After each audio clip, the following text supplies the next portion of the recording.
Good morning, everyone. Mike Waters, Timber Hill Athletic Club Health Promotion with you.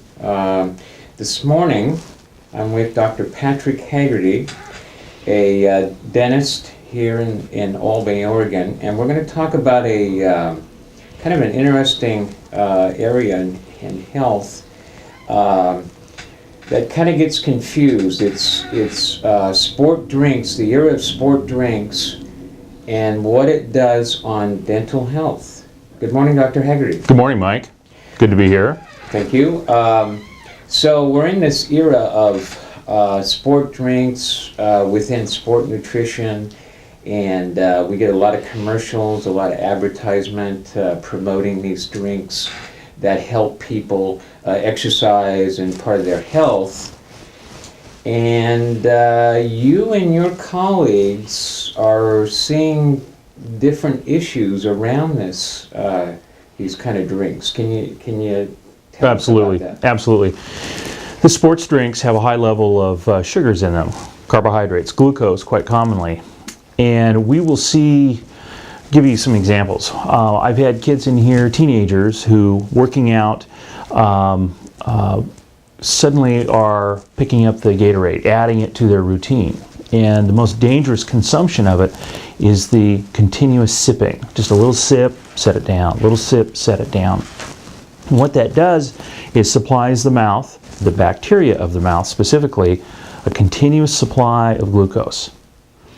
That bacteria goes to work on that glucose, and then as part of the metabolism produces acid as a side product, byproduct, if you will. That acid is what causes cavities. We'll see a kid, and I can't count the number of times we've had it in the office here, somebody who has no cavities, gotten all the way through childhood into adolescence, teenager, and suddenly in a 6-month period of time, we've got 15, 20 cavities.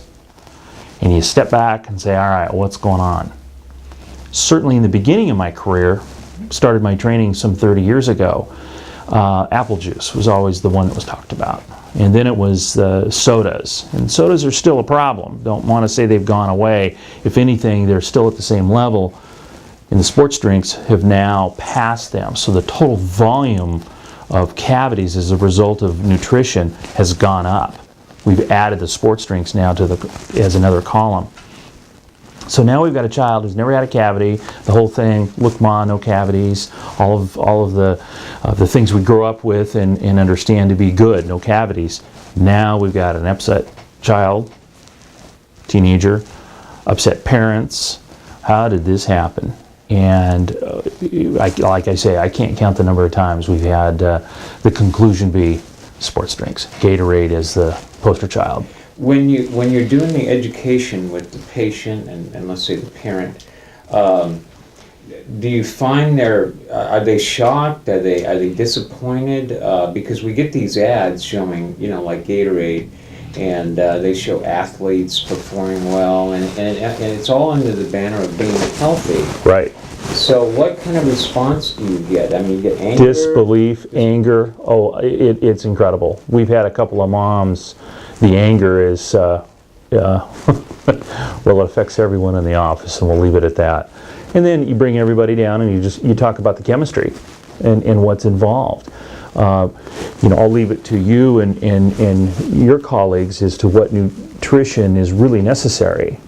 But we start talking about just water, and drink it and be done. Go about your routine and then supplement afterwards. If you absolutely have to have some kind of a sports drink, drink it. Ideally, you're going to rinse your mouth. Get some water in there to get at least knock down the volume of carbohydrates that have been put into the mouth to feed the bacteria.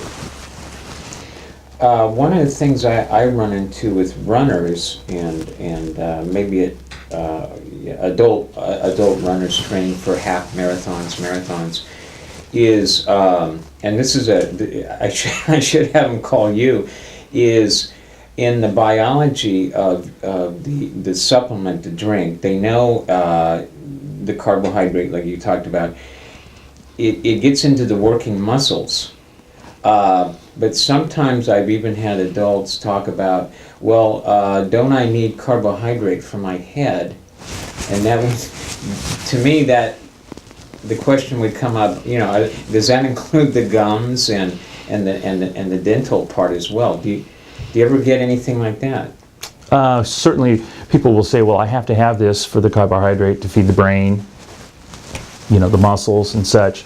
And as I said, I'll leave that to you and your colleagues as to really what is necessary. The human body's pretty incredible. We can store a lot of energy in our muscles and the fat, and that can all be converted over time. The sports drink, and you see the Gatorade ads now. You have a pre-workout Gatorade, you have a workout Gatorade, and then a post-workout Gatorade, 3 different kinds. And so they're beating you with this nonstop. Well, at least I should be doing one of them. I should be doing some of this, because look how important it is, how much they're talking about it. So I know in the different systems of the, let's go back to the younger athlete. Are high school coaches, some of the school districts have like a sport nutritionist consultant type thing. Are they doing anything? Is anything happening at the collegiate level, like at OSU? They have a lot of athletic trainers and things like that. Is there any education going on there, and are you and your peers doing anything with them? I'm not aware of any of that, but we don't see it at the collegiate level. We see it as the teenagers, and then the other group we see are the middle-aged and older folks that are going back into a workout routine. The middle-age spread, and their doctors told them, hey, your cholesterol's up, blood pressure's up, let's drop some weight, let's get into condition and get these numbers, these parameters into a better range. We see it in the two groups, the teenagers, as we talked about, and this older group. And they succumb to the marketing. The classic one, I've had 2 physicians now in the practice, one in particular who was hitting it hard, and he was sipping his Gatorade during his entire workout. In his particular case, he was a cyclist. So 2, 3, 4 hours worth of sipping the Gatorade, constant bath into the mouth. The bacteria are just very happy. Long story short, we rebuilt his mouth. The initial rebuild was, assumed to be deferred maintenance, hadn't done anything in years, likely decades. Got him cleaned up, got him solid, got him comfortable, got a pleasant smile back, all the things that we sometimes take for granted. And it wasn't 2 years later and we were back almost doing the same thing. Tens of thousands of dollars, not thousands, tens of thousands. And it was ignorance of the glucose and the effect on the bacteria in this constant supply. And, physician, we assume there's some education and intelligence there. And they succumb to that same marketing. So 2 groups. The collegiate level, we just don't see it, and I'm not sure why. I assume there's some education going on. The kids have got folks that are managing their fluid and carbohydrate intake, and those are assumptions, though. Okay.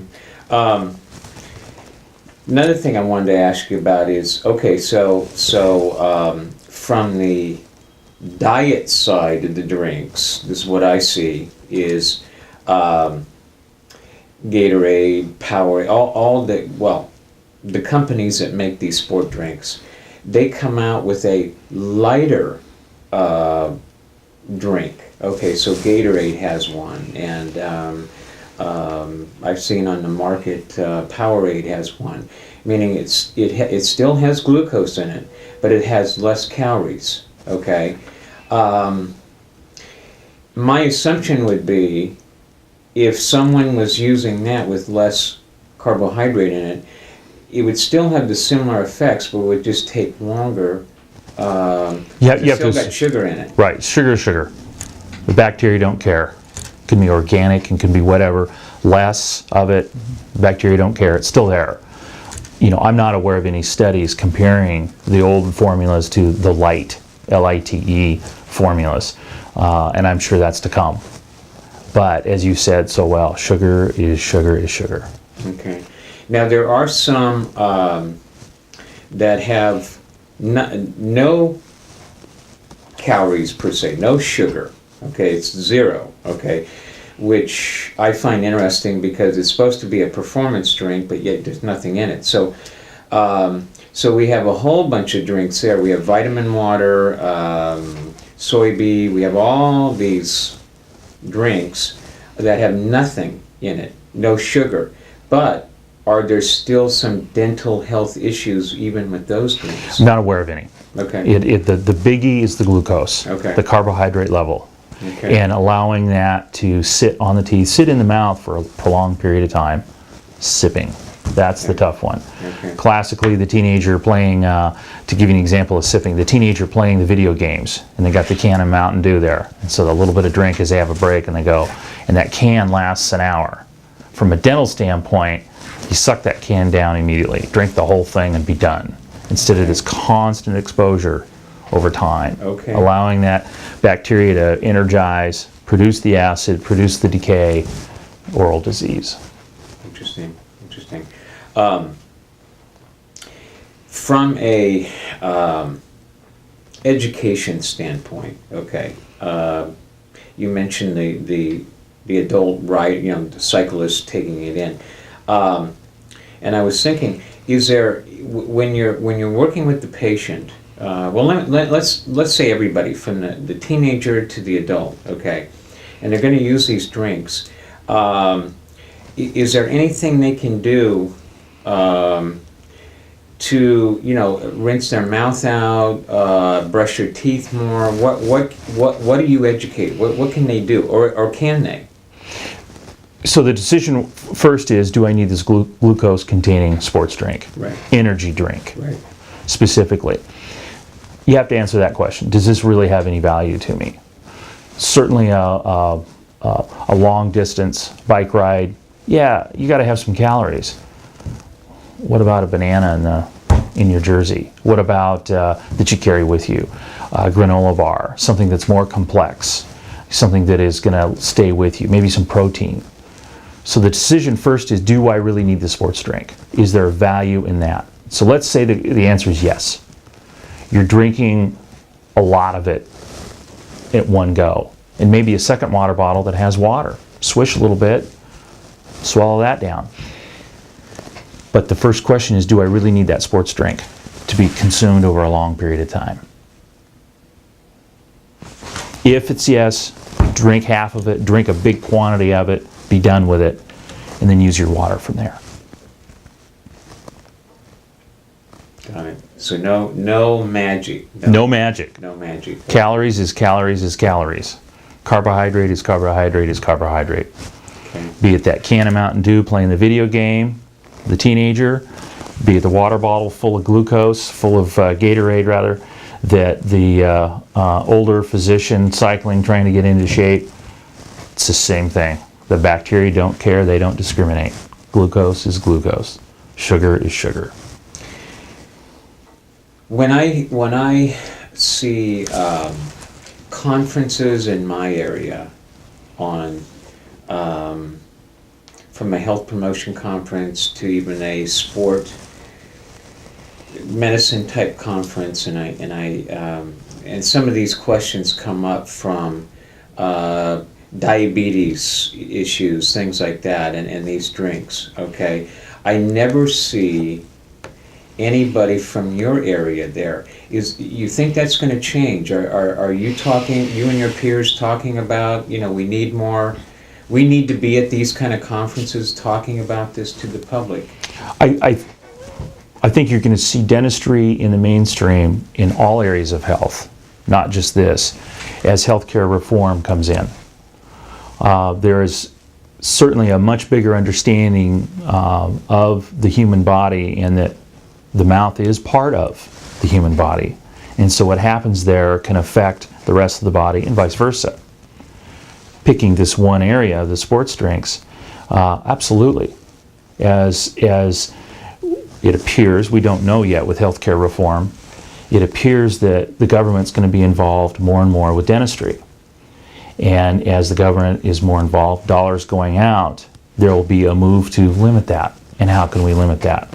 Part of that is education, if not a major part. Part of healthcare reform is healthier living.